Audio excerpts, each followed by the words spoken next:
What if the biggest stories of rock history were defined not by who said yes, but by who dared to say no? Terry Reid, often remembered as the man who famously refused to join Led Zeppelin, has passed away at 75 after battling cancer. But his remarkable journey was about much more than the opportunities he declined or the legends he nearly became part of. Instead, his story is a testament to following one's own path, even if it means missing out on fame and fortune. But here's where it gets controversial. How many musicians can say they turned down not just one, but three major groups: Led Zeppelin, Deep Purple, and the Spencer Davis Group?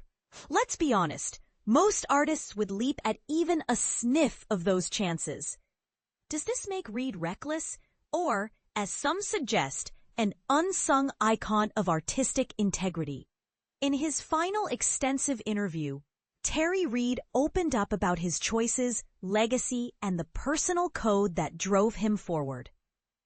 "I'd like to be remembered for me, and just for what I've done. I don't want to be remembered for anything else," he told the San Diego Union Tribune before his last ever live show at the Adams Avenue Unplugged Festival.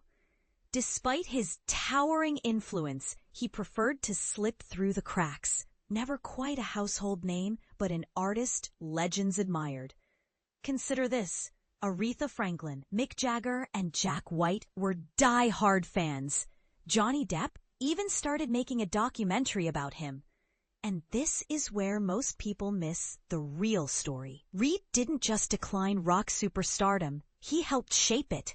When Jimmy Page couldn't wait for Reid to finish a tour with the Rolling Stones in 1968, it was Reid who recommended Robert Plant and John Bonham, two names now synonymous with Zeppelin's mighty legacy. Did Plant ever thank him? "No, he doesn't. I don't even get a finder's fee," Reid laughed. Yet, Plant often dropped by his gigs in England, reminding us that the world of music is as much about camaraderie and good humor as it is about business. Why did Reid say no to the band offers? The world still debates. Contractual restraints and impending tours played a role, but Reid was open to a collaboration with Page after his commitments. "When I get back, let's give it a shot," Reid recalled telling Page. But the timing didn't work. "Even if I'd said yes, it would have been hell to go through with the lawyers. And things worked out well for Led Zeppelin. 4 billion people can't be wrong." Living in La Quinta, Southern California, with his wife Annette, Reid mused on an endless what-if that trailed him for years. "What would it be like if you joined Zeppelin?" he was frequently asked. His response: "Who gives it? It's working. You bought all their records. For any band to be that successful, you should be so lucky, and I had my own things to do." Here's a question for anyone chasing dreams. Is success about joining the big leagues, or can it be about building something utterly your own? Reid's music journey never took the easy path. While his final San Diego gig in April 2025 began with a voice weakened by age and illness, those who stayed after intermission witnessed a transformation.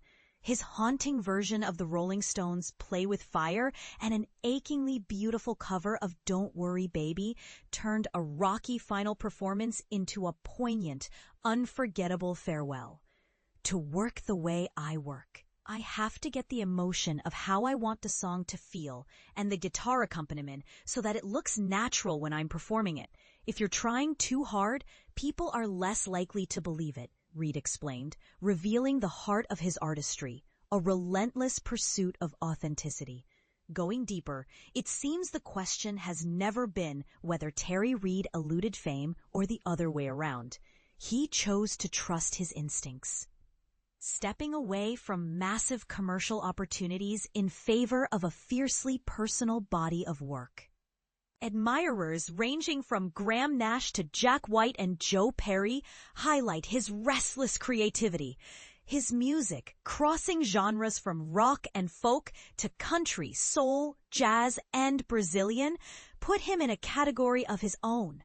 Notably, Reid was handpicked to sing at Mick Jagger's 1971 wedding and even shared a legendary Glastonbury stage with David Bowie. Despite his impact, collaborating with rock royalty and inspiring bands like Aerosmith, and even being admired by Aretha Franklin, who famously called him White Boy, Reid's career was marred by missed opportunities and unfortunate contracts.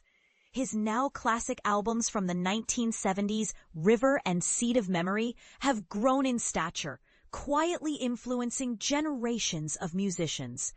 Even Hollywood recognized his genius, with director Rob Zombie including 5 Reid tracks in his cult films Devil's Rejects and 3 from Hell. And here's a twist worth debating.